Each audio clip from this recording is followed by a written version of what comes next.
Boa tarde, boa noite. A gente vai começar aqui a palestra sobre, como vocês devem ter visto o título, relações entre composição musical e literatura universal. Universal no sentido do que falava Goethe, que cunhou esse termo.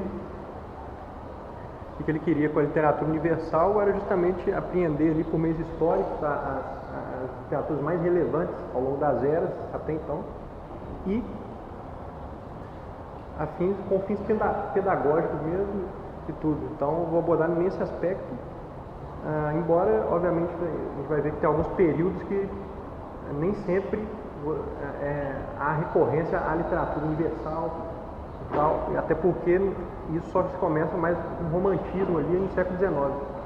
Então eu vou tentar abordar a relação, na verdade, entre a palavra, a literatura, o imaginário literário e a música das respectivas épocas. Então vou tentar um pouco ali desde a antiguidade clássica até os dias de hoje, onde no final vou apresentar alguma coisa que eu já fiz nesse aspecto, em composição musical, unindo a literatura, tá? Então, mas antes disso fazer um percurso assim, que eu acho interessante para a gente ter uma noção geral de como foi relacionar essas coisas ao longo do tempo. Então, o início eu queria falar da música e das palavras na antiguidade clássica, ou seja, ali no tempo dos gregos antigos, né? Um pouco para dentro de Roma, da Roma clássica, e a cultura que eles herdaram também anterior, porque obviamente a música não nasceu ali, né? Embora a gente tenha a noção da Grécia e tudo, a gente já pensa que muita coisa nasceu das artes ali, sim, mas havia uma música já antes, uma música anterior, né? Bem como uma literatura também, se pode dizer assim, apesar de que um dos textos mais antigos que tem é do Homero, então a gente sempre relaciona a Grécia e tal. Mas eles também sofreram influência de outros tipos de artes, como a egípcia e etc. Então, para a gente pensar o imaginário do compositor naquela época, a gente tem que pensar, obviamente, na sociedade, né, e nas relações que eles tinham, que eles poderiam fazer entre a literatura e a música. Bem, então, o compositor, na antiguidade, ele era, em geral, também um poeta. Nessa época ainda não havia uma desconexão, se é que a gente pode falar assim, entre a composição musical e a composição poética. Então era muito entrelaçado. A gente vai ver mais pra frente que no momento em que chega perto do Renascimento, mais ou menos, e daí pra frente, essa união tende a se consolidar novamente. Embora nem sempre tenha êxito, porque, como a gente sabe, muitos compositores de ópera, por exemplo, eles relacionam a sua composição a libretistas. Então, um cara escreve a poesia, o libreto, etc., e outro faz a música. Quem fez isso de um modo mais perfeito até hoje, e assim, em retrospectiva, desde a Renascença até o início da modernidade, foi o Wagner, que eu também vou chegar nele, mas, ou seja, que conseguiu retornar a essa união de poeta, escritor e músico e compositor. Claro que hoje na música popular a gente tem muito isso, mas é interessante eu quero fazer aqui para que a gente falar dessas coisas também, para que a gente pense um pouco no presente. A gente vê que nem tudo que a gente acha hoje que é tão atual, etc., por exemplo, essa relação entre música e palavra, né, a poesia e a música já vem desde mais de 2.000 anos atrás. E vem se modificando, mas até hoje também é interessante. Queria que vocês pensassem, ao observar o que eu estou falando, ao ouvir o que eu estou falando, tentar fazer um vínculo de que essas questões ainda estão presentes e não foram resolvidas. Essa é a grande verdade, o que a gente vai tentar pegar desde o passado ali, chegando hoje, para perceber que, na verdade, a gente ainda está vivendo essas mesmas questões e fazendo esses mesmos diálogos do que os compositores da época faziam.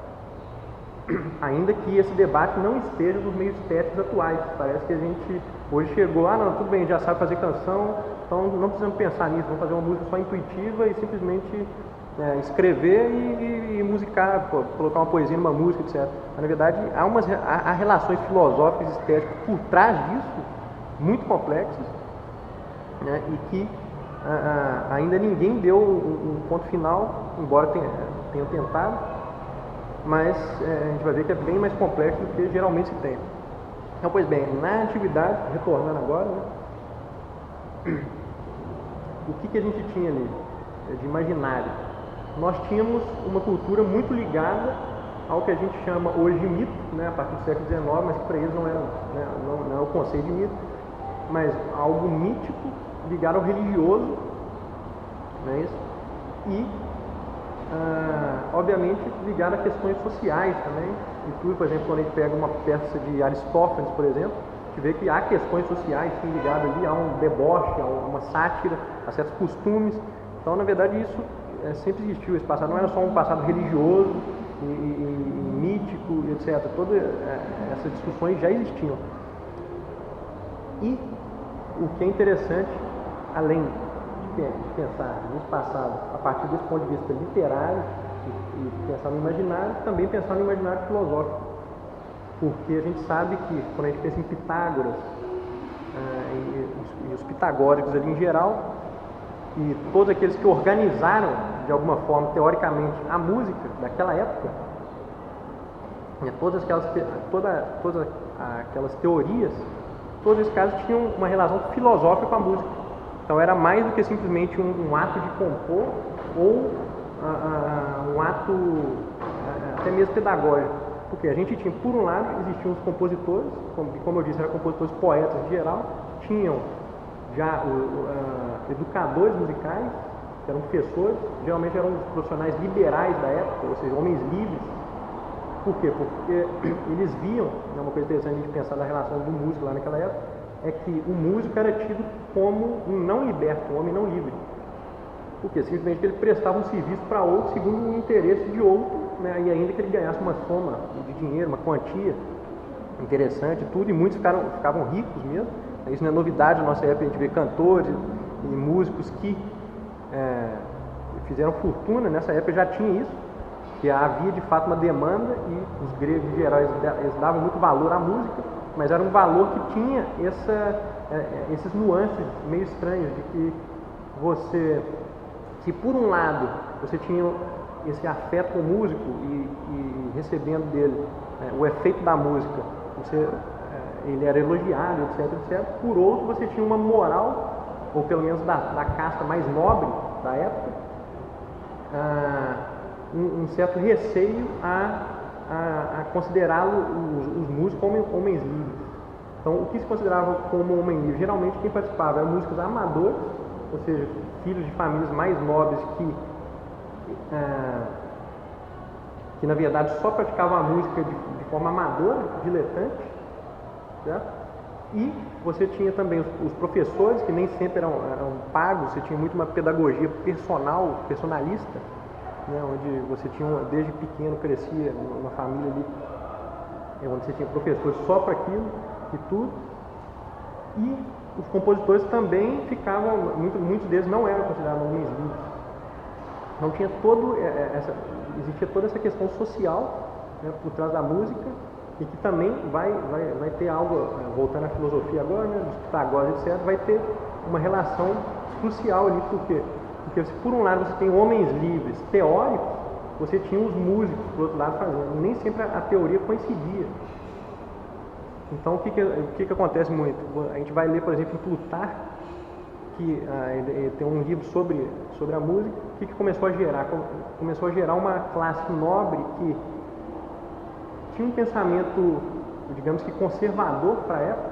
Por quê? Porque enquanto todos os outros estavam alheios a essa classe, eles inovavam, digamos assim. Por quê? Porque faziam ritmos e métricas que não condiziam com os ritmos e métricas de determinada época, ou seja, vamos supor, de 100 anos atrás, da época dele. E esse filósofo, como o Plutarco, que na verdade é um historiador, eles vinham depois e criticavam esses músicos, digamos, querendo impor a eles o ideal, digamos assim, mas que nem sempre correspondia com a realidade. Então, há é interessante pensar esse dilema que no fundo hoje, até hoje existe, né, a coisa ideal do pensamento contra a realidade, que é sempre, quase sempre mais forte, né, que isso. Então, isso aí criava um imaginário também e determinava alguns parâmetros dentro da música da época. Mas tudo isso é incerto. Por quê? Porque a gente não tem uma fonte totalmente precisa para as músicas dessa época. Essa é a grande verdade. Essa música se perdeu. O que a gente tem são relatos em geral, né, de todos esses pensadores e tudo, e o que sobrou mais foi a poesia. Então, através da poesia, tenta-se reconstruir isso e as teorias, como a pitagórica e outras. Então, a partir disso tudo, os historiadores até hoje vivem tentando reconstruir essa música, mas a gente não tem uma ideia muito precisa. Mas o que a gente sabe e que eu acho interessante a gente trazer para esse assunto entre o imaginário literário e a composição é que, por exemplo, a métrica poética é totalmente marcada pelo ritmo musical e vice-versa. Então, desde essa época, ele tinha a questão de que a gente vai ver depois, mais para frente, de como unir fala e música. Então, muito da música deles, ou a grande parte dela, derivava-se do ritmo da fala. Inclusive, o Platão, na República, discute muita coisa de música da época, né, mas em outras obras, ele critica, por exemplo, isso, o desvincular dos ritmos da fala aos ritmos da música. Porque já na época dele você já tinha uma música que era instrumentalmente muito mais para frente do que os ritmos da fala, ou seja, a música instrumental avançou para além dos ritmos da fala, e ele critica isso. E pensava, porque todos eles tinham um ideal, uma noção de comunidade, onde a música tinha um papel central, onde eles pensavam que a partir da música você teria uma sociedade, por exemplo, mais harmoniosa. Por quê? Porque eles acreditavam que a música de alguma forma afetava os ritmos da própria vida. Daí da ideia de que você tinha que ter uma junção entre música e vida, né, e inclusive você conseguia corromper a própria sociedade por meio da música. Se fizesse uma música negativa, segundo os pontos de vista da época, ou com ritmos totalmente fora daqueles padrões que eles tinham, etc., ou escalas, muita dissonância, coisa do tipo, você afetaria diretamente no comportamento das pessoas. E isso é muito interessante, né? Pensar no comportamento das pessoas, da sociedade e a música. Me lembrei agora, por exemplo, de Schopenhauer, filósofo alemão do século XIX. Ele diz que, por exemplo, o espírito alemão é um espírito pesado. Então a gente pode ouvir isso nas músicas alemãs. Ele faz essa relação que, quando a gente pensa por esse ponto, já está lá nos gregos, né? Essa ideia de que, quer dizer, o espírito do tempo, ou até mesmo o estilo da comunidade ou das pessoas, cria diretamente na música. Isso é muito interessante. Bom, então, continuando, apesar das digressões do tema, né? Mas essa época é muito interessante para a gente conversar sobre ela. Então, a gente tem que pensar que, para voltar ao tema de literatura, né?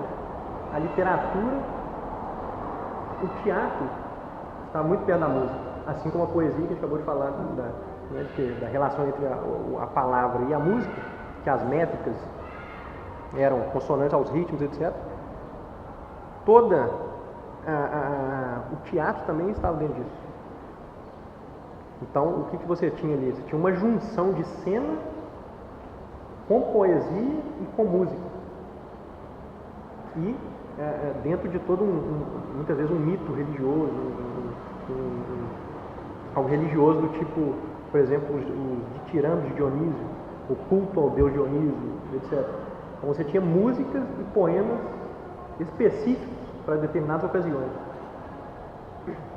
Então imagine só, o compositor ele tinha que pensar nisso, ou quem compunha e quem organizava tudo isso, né? Seja ele, se fosse ele poeta, músico ou não, ele teria que pensar em todas essas coisas, né? Como eu vou fazer uma música para determinado rito, como eu vou fazer uma música para determinada cena, será que vai ser tragédia, eu tenho que compor uma tragédia, eu tenho que compor uma comédia. No fundo a gente não sabe muito bem como a música era aliada a esse tipo de coisa. Hoje a gente tem um imaginário que, se eu tocar alguma música aqui no piano, vocês vão talvez associar a algo, né, cômico, por exemplo, ou algo trágico. Não, essa música é mais depressiva, essa música é mais... A gente tem isso, mas na época a gente não sabe por quê, justamente porque se perdeu. Assim, mas tudo indica que eles já pensavam nesse tipo de relação, né?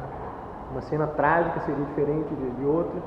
Isso até porque o próprio ritmo das poesias e dos poemas que permaneceram para nós, os ritmos dele mudam de acordo com o sentimento que o poema gera, ou de acordo com a atmosfera geral do poema.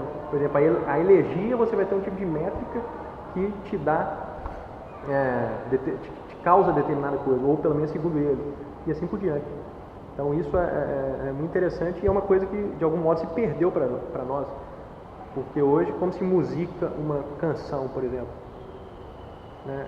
Nem sempre se pensa, é muito difícil o compositor pensar, ou o letrista, simplesmente na métrica, ou se eu tirar essa métrica e a letra da música, será que ela vai causar algo semelhante, uma atmosfera? Então essa é uma das questões que até hoje permanece, né? Como medir isso, como tirar um raciocínio objetivo disso, é uma coisa muito incerta ainda. Então,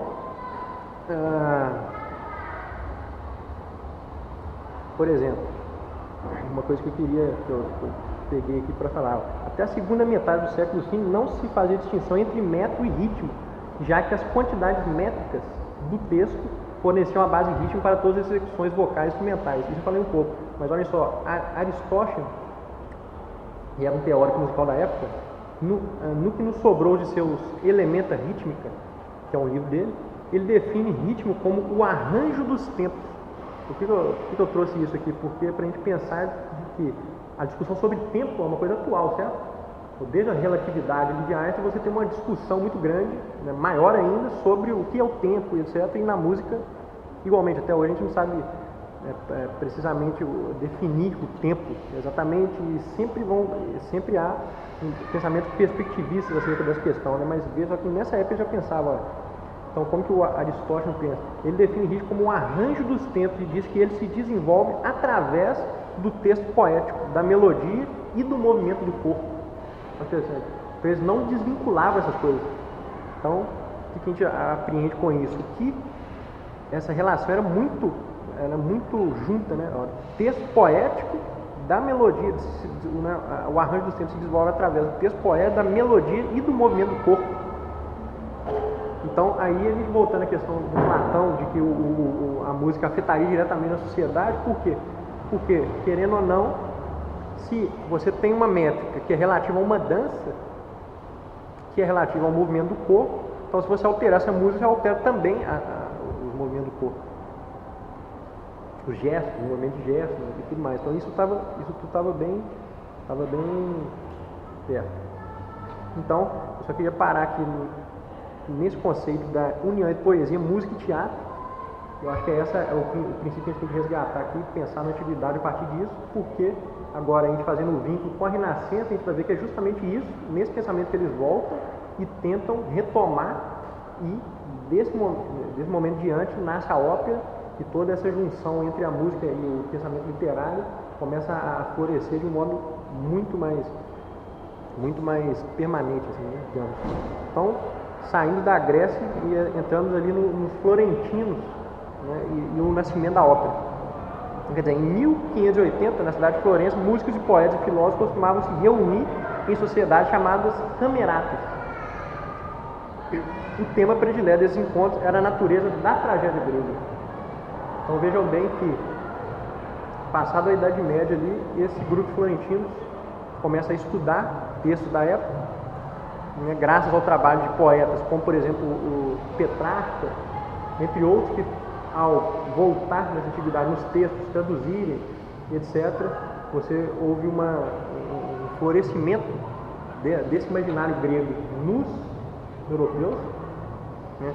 Uma coisa, eu citei o Petrarca, que uma coisa interessante a gente pensar é que o Petrarca foi o criador de um tipo de soneto, que até hoje é feito. Se a gente pegar, não sei, um poeta brasileiro, Mário Quintana, por exemplo, provavelmente ele vai ter um soneto baseado nas regras e métricas do Petrarca, que por sua vez baseou-se na métrica dos antigos. Então, para você ver o quanto essa métrica ou esse pensamento é duradouro. Né? Passou 2000 anos, mas a gente ainda está lendo uma métrica, né, dos tempos antigos. E é bem possível a gente fazer um soneto, etc. E vai ficar interessante musicalmente, digamos assim, se fazer um bom soneto, um bom pensamento e uma boa métrica, ele vai ficar musical, digamos assim, né? Então isso só um parênteses muito interessante.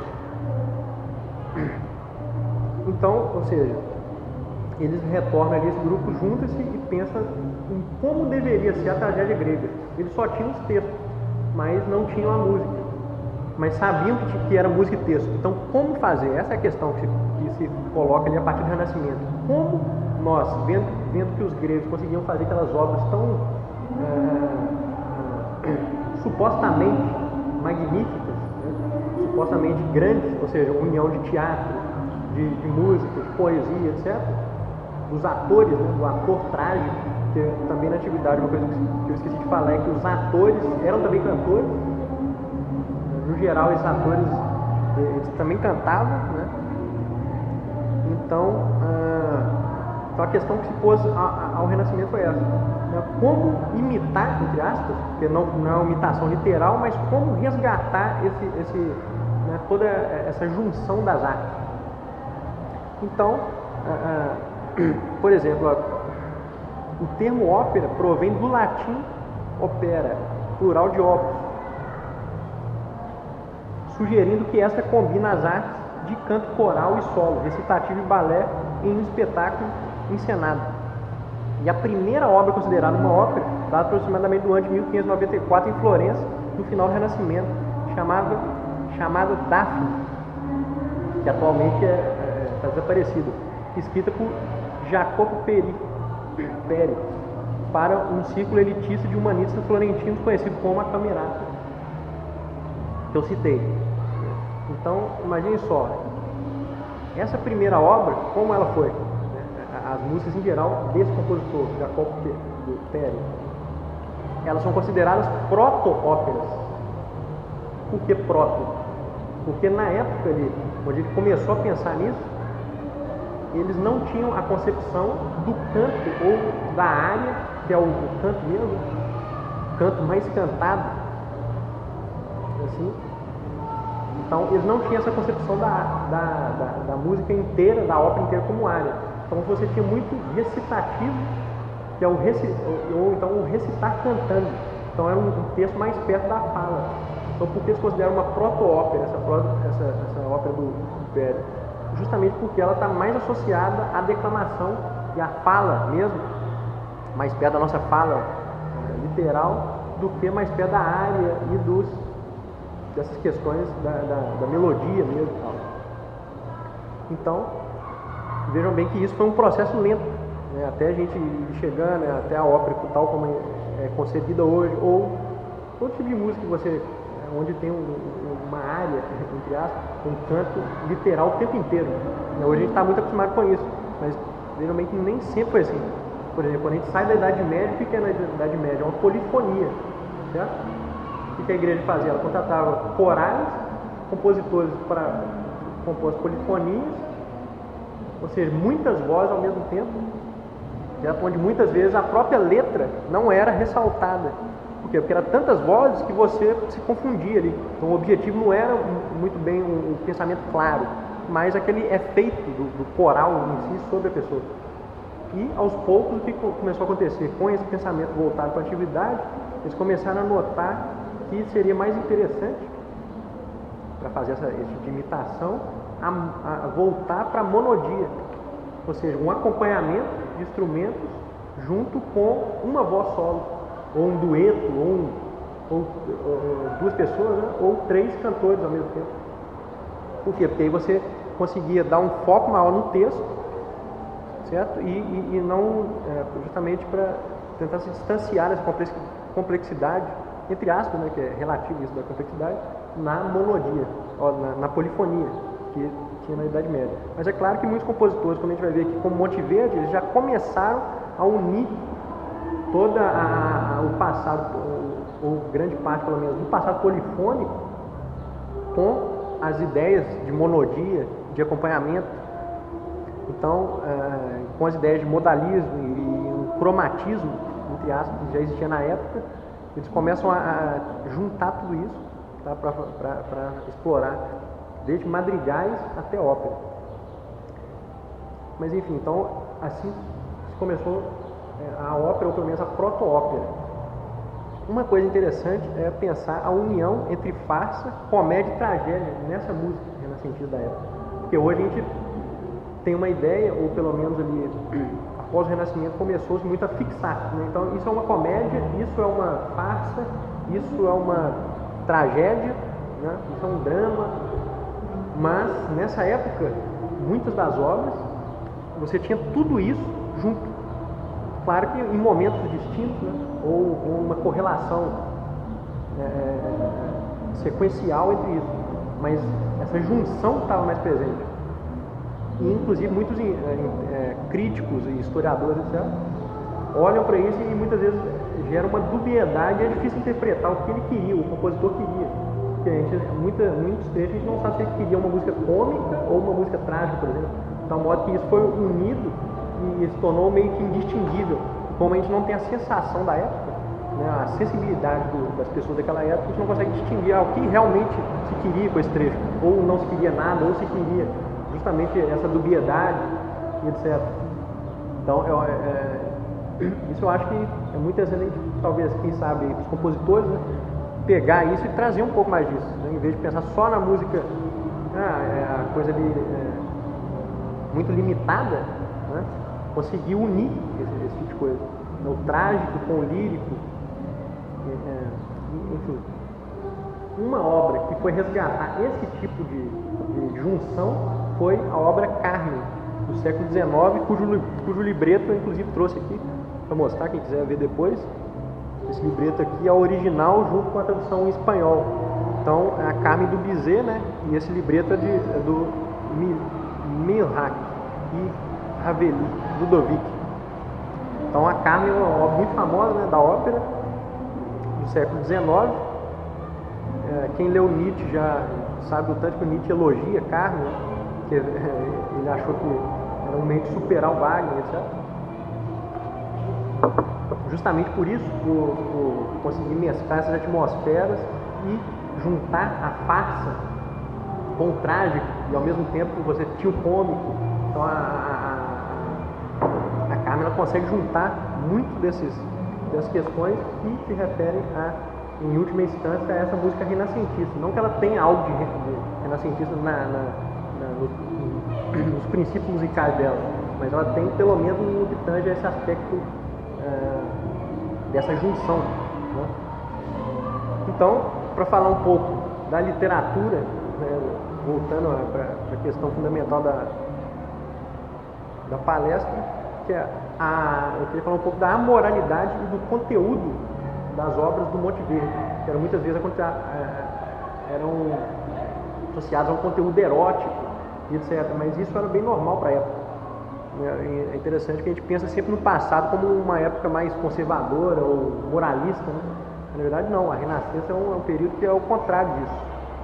E isso se dá nas próprias obras, que é considerado hoje amorais, porque a gente nem sabe como se deu isso.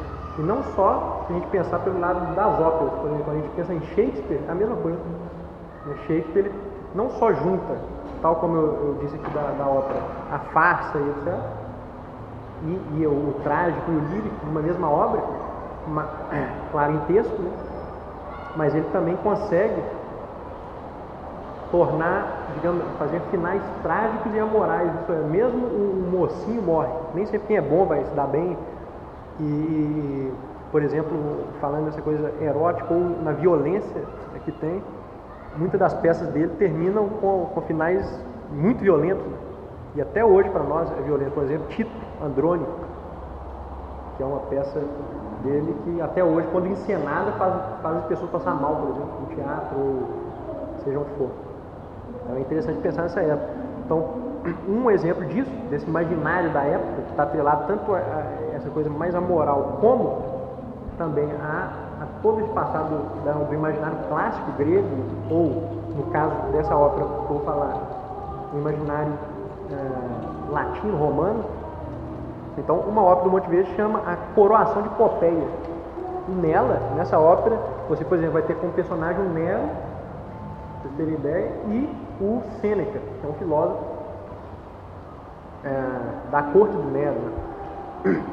E é engraçado que, por exemplo, o Sêneca, apesar de tudo, quando a gente lê hoje o Sêneca, né, é um assunto sério, né, sobre uma maneira sério, geralmente sobre de como agir na vida, etc. Né?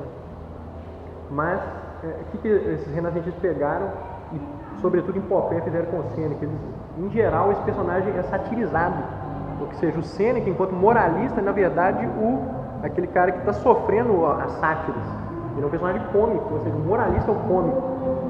Né? Isso é muito interessante, porque o quanto falta disso hoje em dia. Quer dizer, o moralista como cômico. Não, a gente sempre tende, a gente quase que herdou algo depois ali, né, do século XVIII, XIX. E se esqueceu desse lado satírico da Renascença. Então, por exemplo, né, Sêneca é, como eu disse, zombado. A Popeia é morta como ocorreu mesmo. O Nero matou, ela casou-se com o Nero e ele matou ela a pontapé enquanto ela carregava o filho dele. Então imagina, eles representaram isso numa ópera que servia para, por exemplo, para festivais carnavalescos da época. Então, imagina, eles pegam um tema totalmente trágico e conseguem fazer algo cômico ao mesmo tempo dentro disso. Então esse é só um exemplo que ficou assim no Monteverdi. Então, o que eu já tinha falado também, o Monteverdi uniu com excelência polifonia, monodia, recitativo, área, cromatismo, contrastes modais e rica instrumentação. Então, por isso ele é o mais famoso dessa época. Quem quiser também, e essa foge um pouco desse tema da Popeia, é o Orfeu, que é uma das obras mais famosas dele. Então, mas por esses temas é interessante a gente pensar justamente no tema da palestra, que é o imaginário literário da composição musical. Então, quer dizer, Orfeu, o que a gente vem na nossa mente quando a gente pensa em Orfeu? Justamente nos mitos, né? Na mitologia greco-romana. Ou seja, a Renascença está imbuída de todo esse imaginário e vai tentar resgatar não só toda essa união das artes e esses problemas do canto e da música e da poesia, como também esse imaginário. Mas claro, ao seu modo, né? Não é uma imitação, eles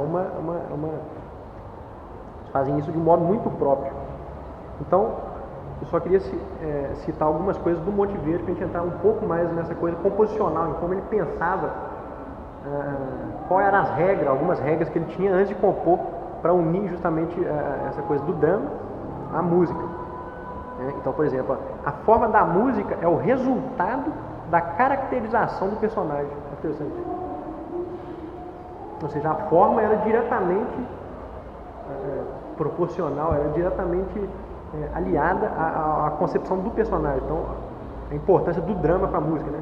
Outra, a reiterada ocorrência de transições abruptas na música, né? Como um reflexo das mudanças afetivas nos caracteres representados. É interessante. Então, a música está em função dos caracteres, dos personagens e de como eles mudam ao longo da época. Outro tópico interessante é o uso de cadências como um senso de propósito dramático.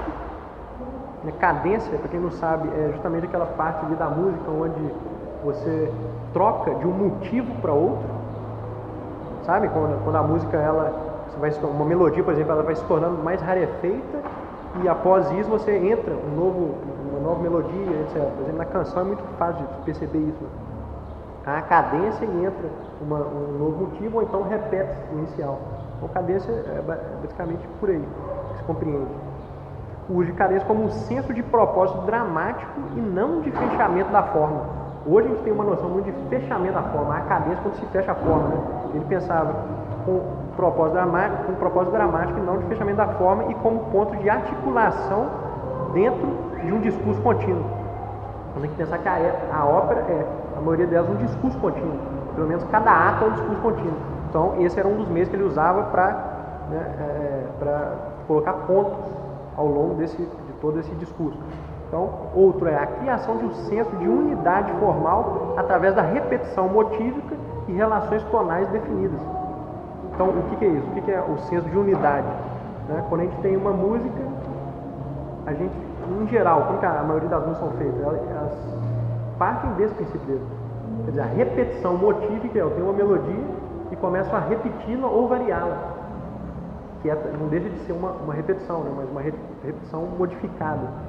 Então a gente começa a fazer isso para gerar um senso de que a gente ainda está dentro daquela música e não de outra. Então esse é um dos meios da música até hoje, né, para vocês verem que isso permaneceu. E o outro, por último, é o uso do contraste como principal organizador da forma. Então o Monteverdi vai pegar todos aqueles aparatos composicionais que ele tinha na época, como eu falei, o modalismo, o cromatismo, enfim, toda a coisa da polifonia junto da monodia, vai juntar tudo isso e transformar isso com um meio de contraste, contrastando por meio desse contraste, juntando com essa coisa do personagem, da afetividade do personagem, você conseguir uma forma mais coesa. Então, a partir dessa época, já indo para frente um pouquinho do Renascimento, a gente já tem uma noção de como foi o imaginário e os meios composicionais da época. Então, começou a partir disso gerar uma questão, que é, eu vou dar valor mais à palavra que se canta, como a gente viu lá no Peri, era o quê? Ele dava valor mais à palavra, certo? Por isso era um recitar cantando. Ou seja, uma música que está recitada, que está mais perto da fala. Aí vem o Monteverdi e outros que fazem uma música mais ariosa, ou com mais áreas, ou seja, mais canto, mais melodia, ou melopeia, se a gente voltar para o conceito grego, dessa união entre música e poesia. Então, formou-se a partir disso, a partir dessas questões da Renascença, duas escolas, a francesa e a italiana.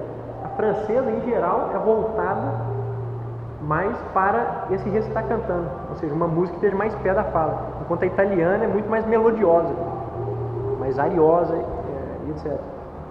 Então, o que a gente tem com isso? A gente tem duas tradições que vão se formando, né, e, obviamente, vão se cruzando, isso é interessante, né? Elas não são opostas totalmente. Então, os franceses pegam coisas italianas, francês, os alemães depois entram no meio e começam toda essa dinâmica. Mas é bom deixar claro isso, e tanto é que se a gente pula, se a gente dá agora um salto para frente, por exemplo, um Debussy, um compositor hoje famoso, né, para todo mundo. O Debussy foi um compositor que, sendo francês, herdando muito dessa tradição e dessa cultura, apesar de na época estar sob o jugo do Wagner, que o Wagner é mais famoso ali, ele chegou inclusive aí a assistir ao vivo as obras do Wagner, mas Debussy mesmo assim, e também como oposição ao Wagner, volta a essa tradição francesa, que é a dele mesmo, né? E começa por exemplo, na ópera Pélias et Mélisande, nessa ópera e em outras músicas vocais, eu acho que ele tem mais uma ópera também, mas principalmente nessa ele começa a trabalhar mais quase com esse recitar cantando. Então é como se ele retornasse a essa cultura e falasse, não, Wagner está errado, não vamos fazer mais essa música tão impostada e tão melodiosa assim. Mais tarde eu vou explicar mais sobre o Wagner, sobre como funcionar tudo isso para ele, mas, enfim, o Debussy é um descendente da tradição francesa que, claro, né, e isso está oculto, assim, não se fala muito disso, mas isso é uma coisa que ele resgata, né, essa música mais perto da fala, a música mais perto da fala. É muito interessante. Depois que puder, ouça um pouco dessa obra. Então, e começam a também nascer, já após ali, voltando agora de novo, após toda essa renascença, começou-se a fazer muitos excessos na ópera. O que é o excesso? Ou um virtuosismo exagerado. O que é o virtuosismo? Hoje, quando vocês ouvem, ou veem um vídeo, né, um guitarrista lá que só fica dando nota, né? O que é isso? Isso é o virtuose hoje, né? A gente tem ele como virtuoso. E, em geral, ele só tem... Em geral, ele é mais do agrado dos músicos ou daqueles que prezam mais por uma técnica, certo? Pela técnica instrumental, etc. Porém, o que acontece? Quando a gente, já nessa época, você não tinha o guitarrista, mas você já tinha os excessos virtuosísticos, que na época vão ser o quê? Por exemplo, excessos vocais. Você vai ter cantores que começam a mal interpretar a obra. Por quê? Porque começam a improvisar demais em cima, ou fazerem muitas, aquilo que a gente chama de firula, né? Começa a encher muito com isso. Então, esse virtuosismo vocal foi uma coisa típica na época e já começou ali mesmo na Renascença. Então, esse era um deles. Então, vieram, por exemplo, Gluck, que é um compositor, e, junto com seus libretistas, não deixando de lado, embora não deixasse de lado todo o imaginário grego, literário. Por exemplo, o nome da ópera dele, uma é Alceste, outra é Ifigênia em Táurida. Então, ou seja, todo o imaginário antigo, né? Ifigênia em Táurida, inclusive, tem um texto do Goethe, que é Ifigênia em Táurida, quem puder ler, é muito, bem bonito. Então, o Gluck foi o primeiro a pensar numa espécie de neoclassicismo na época. O que é o neoclassicismo? É sempre quando você quer voltar mais a coisas formais e menos excesso, certo? Até hoje nas artes plásticas, etc. é assim. O que é um neoclassicismo? É isso, um retorno mais à coisa formal. Então, o Gluck é um compositor que resgata isso em vista desse tanto de excesso que começou, vocal, instrumental, composicional, etc. Que começou a desvirtuar muito e a desligar, enfim, a tornar a ópera uma coisa muito desconexa, digamos assim, né? Muito improvisativa, coisa do tipo. Então, houve uma reprimenda por meio dele e dos seus libretistas a isso. Então, depois, ali, pulando um pouco para frente, andando um pouco, a gente vai chegar no Mozart, todos conhecem, e também, depois do Mozart, viu o Rossini. Então, eu vou falar um pouco desses dois, que eles têm, ambos carregam consigo coisas bem peculiares, que é, o Mozart é mais afeito à pintura de palavras. O que é a pintura de palavras? É você fazer uma melodia onde ela de fato ela tem uma relação muito grande com aquilo que está por trás da palavra, ou seja, o conceito. Então, de acordo com o conceito, com o significado, você vai dar uma pintura àquela melodia, certo? E o Rossini, ao contrário, pensava numa expressão ideal. O que é uma expressão? O que ele quer dizer com isso? Ele quer dizer que, não, você não deve pensar simplesmente na melodia, ali nos blocos dela e a relação do conceito com ela, mas você deverá pensar antes na expressão ideal do todo, ou seja, só aquele tempo de música ali, aquela parte da ópera, ou a parte daquele lied, ou canção, né? Lied, todo ele deve ter uma expressão ideal em qual sentido? De que ele deve carregar em si o todo. Então, se aquele trecho é cômico, ele tem que ter uma expressão ideal do todo relativo ao cômico, certo? E a melodia tem que obedecer a isso. Quer dizer, a melodia vai estar subjugada à atmosfera geral, enquanto o Mozart já pensava o contrário. Que o quê? Que a atmosfera geral deve estar mais subjugada, digamos assim, né, pela melodia e o seu efeito. Então, isso é muito interessante, que é uma questão que até hoje também é outra questão que não foi resolvida. Porque a gente não sabe, não tem como falar o que é melhor, o que fazer quando eu for compor. Cada um vai ter um jeito e de algum modo vai ter o seu lado de Mozart e o seu lado de Rossini, qualquer um que venha compor, ainda que não de forma consciente, né? Então, passou, só lembrar um pouco também que na época do Mozart ainda predominava um pouco desse imaginário, mas já se começou também a ter outros imaginários mais populares da época. A gente pensa, por exemplo, Dom Giovanni. Então, o imaginário literário já começa a sair um pouco dessa coisa simplesmente dos antigos, né?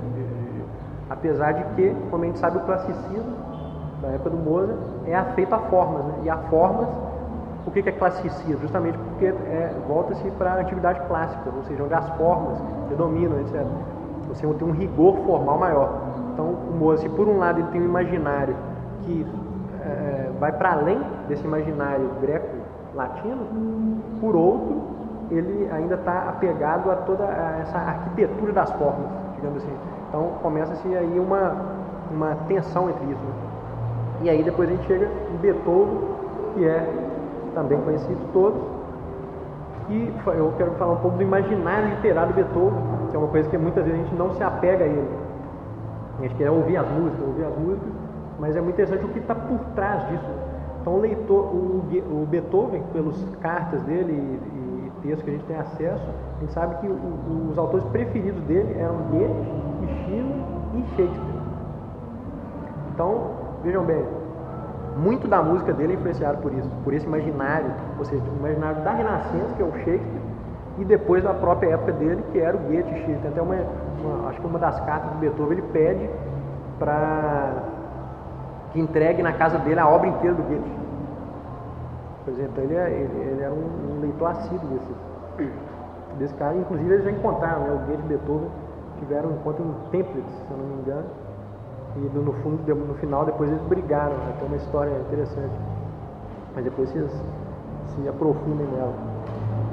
Então, por exemplo, citar o nome de algumas obras do Beethoven que tem a ver com isso. Egmont é uma abertura do Shakespeare, do Goethe, né?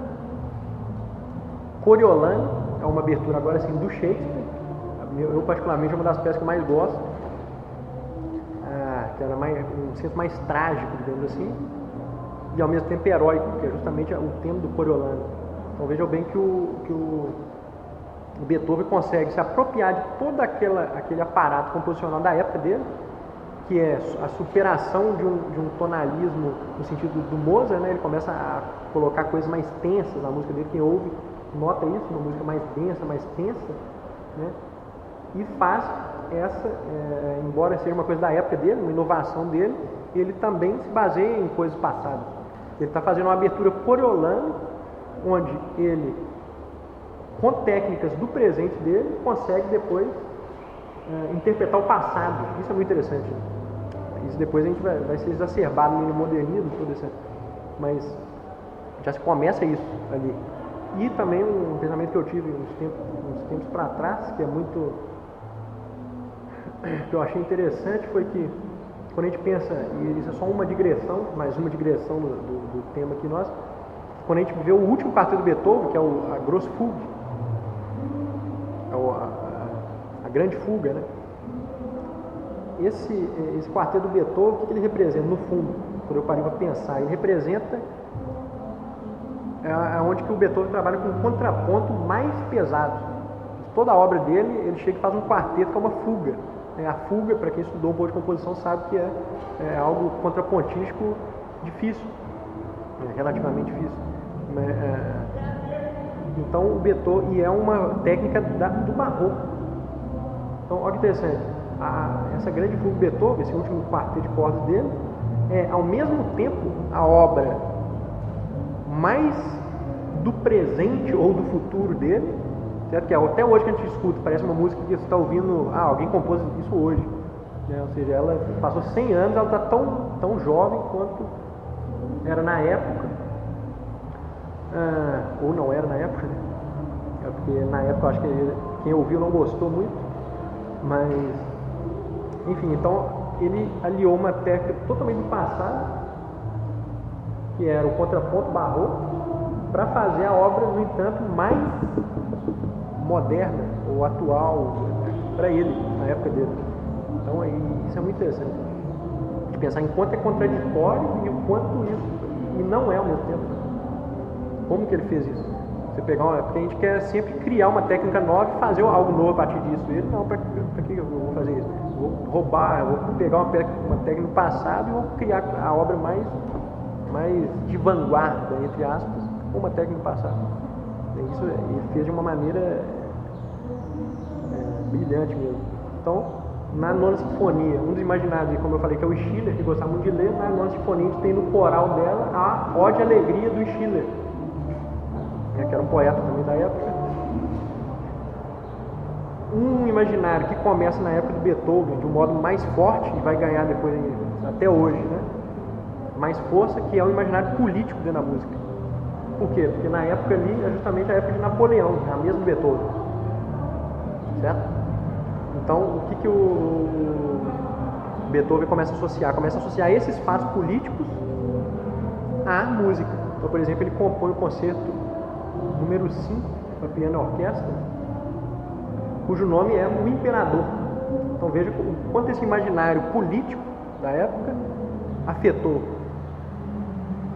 Beethoven, certo?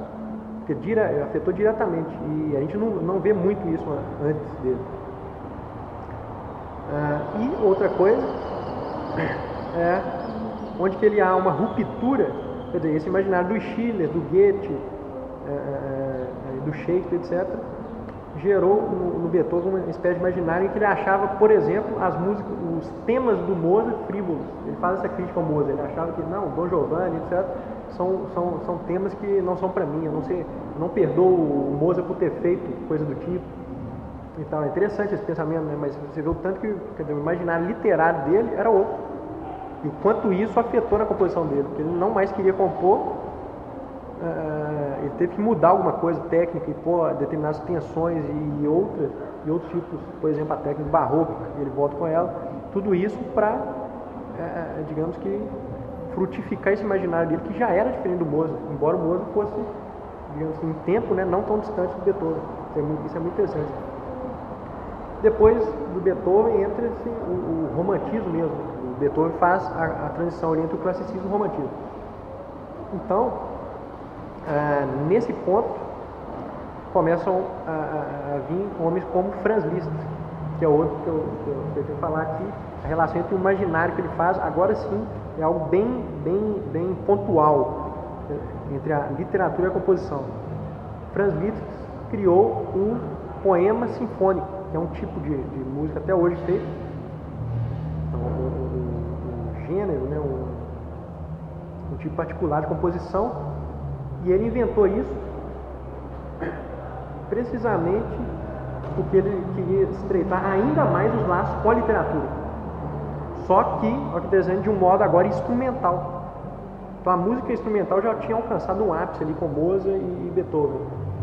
Mas o Franz Liszt agora quer pegar o imaginário da época dele, a literatura da época dele, e associar de uma forma mais profunda com a música instrumental e não mais com a música vocal. Isso é muito interessante. Porque sempre a gente pensa na literatura, a gente já pensa na poesia e na música. Mas é possível você aliar a literatura com a música, certo? Sem, na verdade, ter qualquer palavra na música. Então isso foi um feito do Franz Liszt bem interessante. Ele faz 13 poemas sinfônicos com temas diversos, mas muito voltados também para aquela temática, mais uma vez que a mesma dos florentinos, que é a temática da atividade clássica. Por exemplo, Orfeu é um tema que ele faz, um poema sinfônico. Tasso é outro, Torquato Tasso, que é um poeta, na verdade, italiano, né? Que escreveu um livro que chama Jerusalém Libertada. É muito interessante esse texto. E Hamlet, por exemplo, ele escreve um dos poemas sinfônicos do Franz Liszt, é Hamlet. Então ele consegue misturar essas várias épocas, certo? E colocar numa fonte musical totalmente nova, que vai ser o poema sinfônico. Então eu vou explicar um pouco de como ele queria fazer, como ele fez isso, né? Então o Liszt queria incorporar as capacidades da música programática, para inspirar os ouvintes a imaginar cenas, imagens ou estados de espírito. Então, ele não quer mais que você pense na cena através do que o personagem fala, ou das palavras, ou da voz do cantor, mas sim o que simplesmente ele quer fazer um efeito em você, da atmosfera, sobre você, da atmosfera geral daquele texto literário. Ele pensa muito mais em atmosferas do que narrativas, né? Porque a narrativa seria algo bem textual. Ele pensa muito mais na atmosfera que aquele texto causa, né? E através disso, como eu vou interpretar isso musicalmente? Então todas as questões ele se pôs a si próprio. Como que eu vou fazer uma música que represente o texto literário sem ter o texto literário ainda? E é assim que nasce o poema sinfônico. Então ele queria captar as qualidades dramáticas e evocativas, atingindo a escala de um movimento de abertura. E combinou elementos da abertura e da sinfonia, que já eram tipos musicais bem claros na época. Beethoven compôs aberturas, né, e sinfonias. Então ele queria juntar essas aberturas e sinfonias numa estrutura modificada da sonata. E, portanto, tem a ver com tem a ver com toda essa coisa literária. Que é muito interessante pensar o Franz Liszt. Depois, e na época mesmo tendo o Franz Liszt, vem o Wagner. Finalmente chegamos ao Wagner. Então, o Wagner retoma toda a coisa do drama, da junção de drama e literatura, e com isso e música, e com isso ele cria o conceito de arte total. Mas é um conceito derivado, obviamente, dos discursos dele sobre ópera e etc. E não deixa de ter essa ligação com o passado clássico. Porque lá eles já lembram-se que eles já tinham juntado todas essas artes.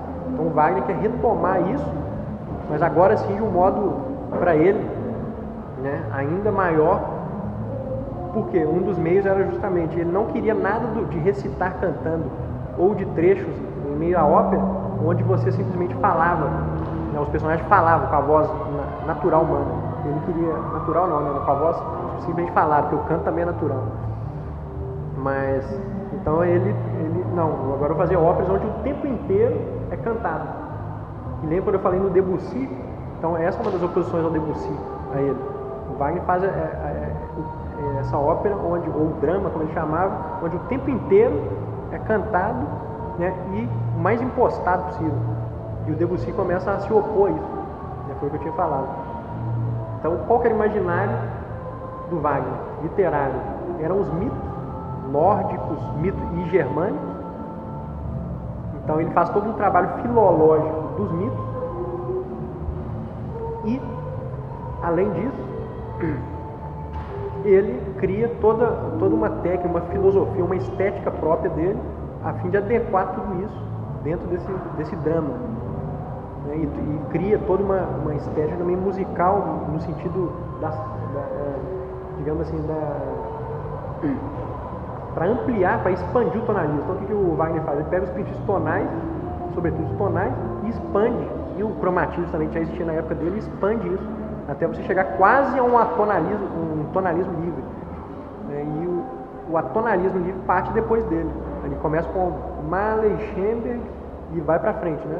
No modernismo. Mas então, esse é um pouco do que o Wagner fez, onde ele rompe o tonalismo ali de uma forma mais clara, é no Tristão e Isolda, né, que é uma abertura famosa dele. Então, quem quer escutar um pouco disso, né, de como soa essa música wagneriana, já tentando romper definitivamente com o tonalismo, escutem o Tristão e Isolda. Então, saindo um pouco do Wagner, chegamos em Schoenberg, que é um alemão que, segundo ele queria continuar os feitos de Wagner, mas por um outro viés. Então eu queria só mostrar aqui como ele, por exemplo, em uma peça, ele faz um retorno, na verdade, à coisa da Renascença, a proto-ópera. E essa é uma observação minha, uma coisa que eu não li, mas eu acredito que não que o Schoenberg tenha pensado nisso, mas quando a gente faz a relação, dá bem certo. Porque a proto-ópera, como eu disse, é algo onde você tem uma fala ou um recitar cantando bem próprio, né? E o que o Schoenberg faz na Ode a Napoleão, que é um texto do Byron, o que ele faz? Ele põe esse personagem ou esse cantor fazendo um melodrama. Então o melodrama é, digamos, ele recitando, né, o texto e a música por trás disso. Então é quase uma fala mesmo e a música. Isso é bem interessante, porque para a época, imagina só, o Wagner fez o oposto disso. Aí o Schoenberg vem e faz essa. Agora eu quero o cara falando e a música por trás. Então você vê que há sempre parece que a história ela anda em espiral, né? Entende isso? Como ele volta a esse conceito e vai nele, porém já está modificado porque a música já não é tonal, nem modal, que era a música da Renascença, modal e tal. Não é nem tonal, nem modal, mas volta ao conceito de música associada à fala, né? Então tem tudo isso, o Schoenberg faz de uma forma magistral. E por outro lado, ele continua também a tradição, desde Liszt ali, do poema sinfônico, ele começa a simplesmente pegar, principalmente numa obra dele, que foi uma das primeiras que ele fez com 26 anos, 27, não lembro, 25 anos, que é A Noite Transfigurada. Nessa obra, ele consegue pegar os leitmotivs do Wagner, que é um conceito onde o Wagner simplesmente pega ali, cria leitmotivs, ou seja, motivos condutores para cada personagem. O Schoenberg pega essa ideia, certo? Só que associa ela ao poema sinfônico do Liszt. Então, como que ele faz isso? Ele pega a ideia de leitmotivs e quer agora fazer uma música instrumental que narra um poema que ele gosta, é um poeta que ele gosta, e através das leitmotivs narrar a poesia de modo instrumental. Então veja bem interessante como ele une toda essa coisa e une com o imaginário literário da época, que é uma poesia do Richard Demel, chama Noite Transfigurada. Eu iria recitar ela aqui, mas acho que eu vou pular esse trecho, porque ela é uma poesia um pouco longa, mas só para deixar claro. Então ele começa, e é uma poesia meio sombria, digamos assim. Então o imaginário literário do expressionismo é bem isso, né? Uma coisa mais sombria e tal. Então o Schoenberg se usa dessas técnicas do passado, junto com esse imaginário da época dele, e produz esse tipo de música, tanto como a Ode ao Napoleão e A Noite Transfigurada, e depois, claro, ele vai ir para o atonalismo mesmo, o dodecafonismo, e exacerbar para esse lado. E, por exemplo, uma influência literária muito interessante que tem sobre o Schoenberg nessa época é o livro Jardim Suspenso. Esse livro, segundo o próprio Schoenberg, marcou muito o momento do nascimento do dodecafonismo, e o que já estava em vigor ali era o atonalismo livre. Por quê? Porque era uma obra que tinha tudo a ver com esse tipo de música. O dodecafonismo do Schoenberg é uma música sombria também, digamos assim, elas expressam uma tensão muito grande, né? Uma tensão perpétua, digamos assim. E toda essa literatura da época dele tinha muito a ver com isso. Então ele é ao mesmo tempo uma expressão dessa literatura. Isso é muito interessante. E afora ele juntou isso com umas coisas da vida dele que estava tendo, ele separou da mulher, umas coisas assim, e ele juntou tudo isso, e a partir desse imaginário literário, junto com as coisas da vida dele, os problemas, ele conseguiu, enfim, se exacerbou para esse lado da música mais tensa, do dodecafonismo. Enfim, a gente chega no modernismo, ou pelo menos ali eu queria falar só um pouco dos brasileiros, né? Onde começa o imaginário aqui do Brasil e da literatura. A gente pega ali o Carlos Gomes, por exemplo, a gente já tem o imaginário do índio, do Guarani, apesar da música ser uma música típica de ópera francesa, a gente já vê um imaginário algo brasileiro, assim, mais nacionalista, né? E quando a gente depois chega em Vila Lobos, aí sim exacerba esse imaginário ou essa literatura amplamente nacional. É interessante como esse nacionalismo ele vem para o Brasil, ele vem por meio do Nepomuceno, o Alberto Nepomuceno, que era um pianista da época e compositor, que conheceu o Vila Lobos também.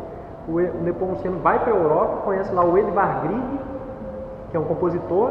O Nepomuceno casa com a irmã do Edvard Grieg, mora na casa dele, junto com a esposa, e lá o Edvard Grieg, imbuído de todo o ideal nacionalista, já estava na Europa, convence o Nepomuceno a voltar para o Brasil e produzir músicas que tenha vínculo com o folclore do seu país, etc. Então, esse é um pouco de como surgiu, ou pelo menos como tomou mais corpo toda a música nacionalista. Então, na verdade, é nacionalista, mas é um conceito vindo da Europa. O Nepomuceno chega com isso aqui e começa a ampliar isso. Aí, é claro, na época, mais para frente um pouco, você vai ter Mário de Andrade, todos esses poetas, escritores que vão muito para esse lado. E aí você acaba exacerbando todo esse imaginário nacionalista. Então, é muito interessante pensar esse lado da literatura, né? Desse conceito e como isso influenciou na música. Por fim, só falar um pouco dessas relações ali um pouco mais para frente, né, e um pouco mais fora do Brasil. Por exemplo, para falar em Stravinsky, no russo, o Stravinsky, uma das motivações da Sagração da Primavera foi justamente uma motivação literária, porque quem contratou ele foi um homem de balé, etc., francês, e pediu para ele compor algo sobre um tema primitivista. E daí veio a ideia da Sagração da Primavera para o Stravinsky, porque associar toda a mística que a gente tem por trás de coisas primitivas, imaginem, tribos, né? Ritos tribais bem primitivos, onde se cometia o que hoje para a gente é crime, etc., né? E todo tipo de coisa, com danças, né? E tudo. Então ele queria fazer um balé baseado nesse tema. Então você veja assim, como a coisa literária tem o poder. Então graças em grande parte a esse imaginário que foi dado ali para o Stravinsky, e que acabou sendo uma necessidade que ele compõe em cima disso, como isso influenciou na música e produziu nada menos que a Sagração da Primavera, que é uma das peças mais importantes de toda a música até hoje. Até hoje, quando a gente ouve ela, a gente fica perplexo de como ele fez aquilo. Tanto é que ele mesmo depois acaba não fazendo coisas tão ousadas. Imagina, ele fez isso com, não sei, mas ele ainda era relativamente jovem. Depois, ao longo da vida dele, se a gente pega, ele não fez, talvez, né, nada tão exacerbado quanto, ou pelo menos tão inovador assim, quanto a Sagração. E muitos dos motivos típicos da Sagração, dos ritmos que ele inova ali, ele vai usar ao longo da obra dele. Mas depois ele tem outras partes, outras épocas da vida dele, mas neoclássicas, ele volta muito para a música do passado e tal, e abandona um pouco esse lado da Sagração. E para falar um pouco de um compositor que está também envolvido com rock, com outras manifestações populares e também com a música erudita, que é o Frank Zappa. O Zappa, eu queria citar ele aqui por quê? Porque ele faz uma relação muito interessante entre a literatura e a música. Porque ele absorve muito bem tudo o que está acontecendo ali na época e põe isso em música. Tanto que uma palestra que eu fui em Belo Horizonte, um dos palestrantes sobre Zappa, estudantes assim, de Zappa, ele fala, se quiser saber a história inteira dos Estados Unidos, da época ali do Zappa, basta escutá-lo. Por quê? Porque ele absorve muito bem tudo ali, política, né? Todos os debates da época, e consegue colocar isso dentro da música. E de uma forma muito interessante, por quê? Porque ele consegue ser ao mesmo tempo satírico, tem música muito satírica, tem outras coisas mais sérias, tem outras coisas do imaginário totalmente nonsense, né? O conceito que a gente tem hoje de nonsense, o Zappa consegue coisas na música, então fazer uma música cujo título não tem nada a ver, a letra não tem nada a ver com o título, coisas desse tipo, muitas brincadeiras desse tipo. Eu acho ele um marco assim, no que se refere a essa coisa da literatura e da composição musical. São intimamente entrelaçadas nele, mas quando você para escutar a obra é muito interessante. Ele, por exemplo, tem uma história, tem um CD dele que é só de música instrumental. Ele chamou o CD de Jazz from Hell, ou seja, Jazz do Inferno. E aí a gente se pergunta, por que Jazz do Inferno, né? Deve ser porque são músicas realmente difíceis de escutar. São músicas de computador, assim, é uma coisa bem... acho que são 7, 8 músicas, mas 6, 7 são de computador, e só uma é ele tocando ao vivo com outros músicos. Então, é Jazz from Hell o título. Um entrevistador perguntou a ele, por que disso? Né? E aí, para nossa surpresa, ele vai falar algo relativo ao imaginário, não à composição musical. Ele vai falar, eu coloquei Jazz do Inferno porque aqui nos Estados Unidos a gente tem uma Guarda Nacional do Inferno e a gente tem políticos do inferno. Por que não ter também um jazz do inferno? Então essa é ou seja, uma crítica política por trás de uma música instrumental. Então olha que, né? Ou seja, uma relação muito interessante, né? Um imaginário literário que acabou influenciando na música instrumental dele, para computador. Enfim, então o Zappa é um compositor prolífico nesse tipo de ligação, né, entre música e literatura. Então, sem mais delongas, o que acabou ocorrendo e ocorre até hoje, né, a partir do modernismo ali, é toda uma junção entre a música, né, para terminar esse raciocínio entre a literatura e a composição musical. Ocorreu o quê?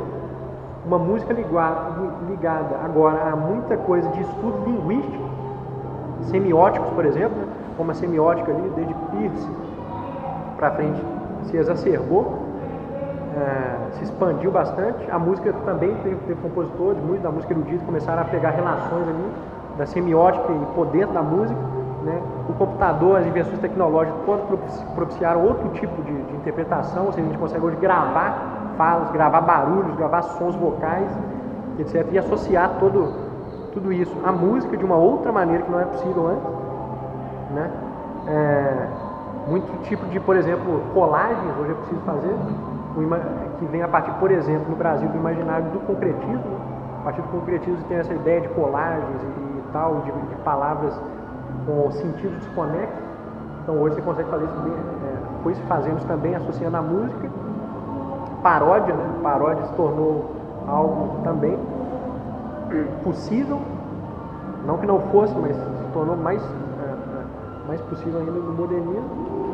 E até a gente chegar hoje onde todas essas tendências estão juntas. Então a gente tem, né, finalmente toda essa coisa da relação entre literatura, tecnologia, todas essas ciências, né, da semiótica, das linguagens, da filologia, está tudo junto. E claro, compositores que têm nichos, né, cada um fazendo ali, ou não, outros simplesmente pegando, fazendo ao modo antigo de associar a simples poesia à música, o que também é muito bom, né? A maior parte da música popular é assim. Então, hoje são muitas tendências diversas e só tende a ficar mais plural. Então, só para terminar, eu queria ler 2 textos meus curtos, onde eu mostro como eu associei numa composição musical, como eu fiz a associação entre a literatura, que foi uma literatura escolhida por mim, e o texto. A literatura e a composição musical. Então, pois bem, essa peça chama Marcias contra Apolo, e aí a gente volta lá no imaginário greco-latino. De acordo com algumas lendas, Márcias desafiou o deus Apolo num concurso musical. Márcias, sátiro muito popular na mitologia grega, era um excelente tocador de flauta. Nesse concurso, porém, isso é a história dele, né? As musas, ou seja, as deusas da música, foram o juiz e no final Apolo saiu vencedor. Os sátiros viviam nos campos e bosques, participavam dos cortejos de Dioniso e apesar de serem seres divinos, não eram mortais. Então agora eu vou explicar como eu uni isso com a música. E é uma música instrumental. Unindo esse contexto de elementos musicais técnicos, a peça, ou seja, a música, usa-se de uma espécie de leitmotiv do conceito do Wagner, né, mais modificado aqui, que simboliza, cada um ao seu modo e seguidamente, algo da vida do sátiro, desse sátiro do Marcias. Do sátiro, o qual, em meio à sua batalha contra Apolo, toca em sua flauta esses leitmotivs, adivinhos como expressões de suas próprias cenas de vida, qual sejam, na ordem da peça, vida nos campos e bosques, relações com as ninfas, cortejo de Dioniso e imortalidade. Antes desses motivos, no entanto, é tocado um motivo que simboliza seu heroísmo frente à batalha que está por vir. Ou seja, eu associei cada trecho desse, né, cada leitmotiv, né, a um imaginário relativo à vida desse personagem que eu estou fazendo. E tudo isso como se ele estivesse no meio do concurso, tocando contra o Apolo, que é o adversário dele, né? Então, além disso, a obra usa-se de um tetracorde, base da música grega, de quartas justas, com as seguintes notas: Dó sustenido, Fá, Si e Mi. Apenas essas notas são utilizadas ao longo da peça, embora em distintas oitavas. A relação entre essas notas estabelecidas gera uma sonoridade que alude à atmosfera da música asiática. Por que eu fiz isso? Já que Marcias era um sátiro de origem frígia e os frígios ocuparam a Ásia Menor, a atual Turquia. Então eu faço todo um joguinho, né, para simbolizar tudo isso. Vale ainda dizer que a competição entre Márcias e Apolo é considerada um símbolo do eterno conflito entre os aspectos apolíneos e dionisíacos da natureza humana.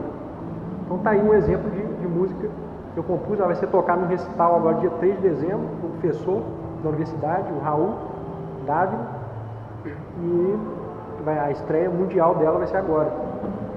Então quem puder ir.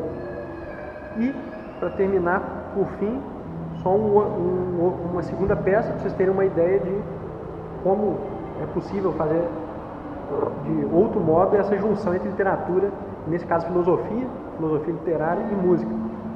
Então, essa obra é o único.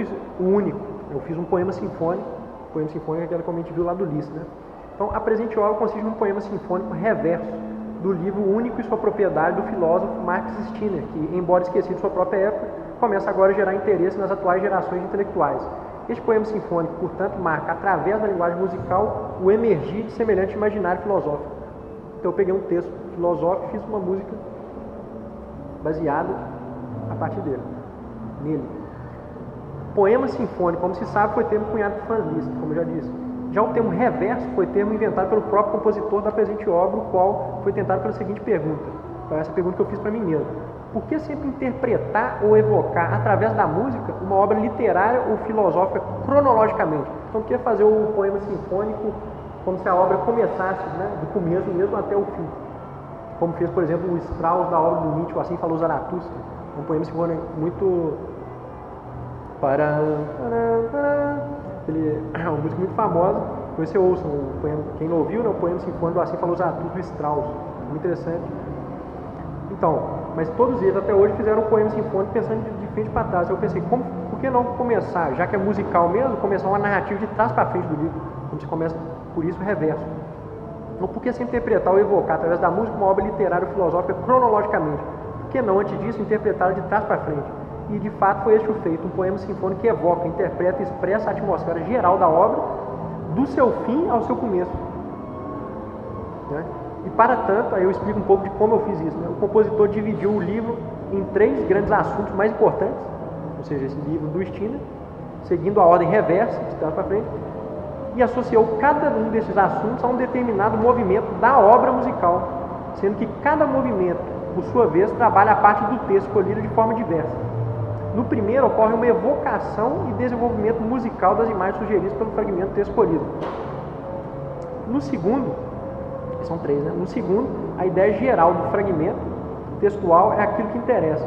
Ou seja, mais precisamente, como eu fiz isso, a série dodecafônica, que é um conceito inventado por Schindler, ou seja, um conceito técnico da música, que não cabe aqui explicar, mas o que eu fiz? Peguei essa série dodecafônica, simboliza a sociedade narrada do texto, que por sua vez é rompidas por melodias não dodecafônicas a representarem o único, ou seja, o indivíduo. E, por fim, no terceiro movimento são utilizados 3 conceitos básicos indicados no fragmento escolhido, ou seja, um homem-deus, o homem e o único. E para cada um destes, na música, foi composto um motivo específico, ora claros, ora obscuros. E a música desenvolve justamente a partir do choque desses motivos. Então, eu criei 3 motivos que se conectam com o texto, em relação direta com o texto, representarem cada tipo que o Stirner explica no texto, e como na realidade esses tipos estão lutando uma guerra, que eu faço? Eu pego esses motivos e faço uma música onde esses motivos guerreiam entre si, ou seja, eles vão ao longo da música entrando um dentro do outro, fazendo conflito mesmo, né? E nenhum ganha no final. É o que eu falo aqui, ao final nenhum vence especificamente. Símbolo este de um destino trágico, ou como parece melhor fazer sentir a música, sobretudo o fim do seu último movimento, um destino tragicômico. Ademais, a fim de facilitar a interpretação de tudo isso, foram colocados os textos na própria partitura da obra. Vale ainda dizer que os movimentos dialogam entre si. Então, são 3 movimentos da música, eu faço eles dialogarem, retomando e desenvolvendo motivos uns dos outros, ora vagamente, ora mais claramente. Então, são 3 motivos e 3 movimentos, e esses movimentos são permeados de motivos que, por sua vez, se interagem. Então, os motivos não só acabam em um movimento, mas eles são retomados, ainda que de modo variado, nos outros motivos. Então, isso é o que eu queria dizer para vocês. E eu trouxe todas essas obras que era para mostrar no meio aqui, mas eu acho que não ia dar tempo, né? Então, por exemplo, quando eu falei do Villa Lobos, eu ia falar um pouco dessa obra, que é uma obra interessante, do Wagner, que eu tenho vários livros sobre Wagner, quem quiser depois ver. São livros dele mesmo, lá, ensaios do próprio Wagner. Por exemplo, esse Beethoven, então ele vai falar do Beethoven bastante e da própria obra dele. Esse aqui é um do Nietzsche sobre o Wagner e Bayreuth. E esse outro do Wagner, que é a obra de arte do futuro. Isso é muito interessante para quem quer compreender. Então, ele vai falar sempre ao longo desse livro, todas as questões que a gente está falando aqui, de como fazer relações entre a música, a palavra, etc. Esse aqui eu comprei recentemente, li, é muito bom. Então, são textos do Baudelaire, que é o filósofo francês, né, famoso ali, o simbolismo, falando sobre o Wagner, entre outros textos de outras pessoas sobre o Wagner, mas o mais interessante é do Baudelaire mesmo. Então, ou seja, o Baudelaire é um poeta e o Wagner um músico poeta. Então, daí dá para vocês verem que há toda uma relação da literatura com a composição musical nesse livro. Aqui eu trouxe um livro meu que ia falar de uma outra coisa, de uma peça que eu fiz em cima desse livro, mas acho que seria delongar demais a palestra.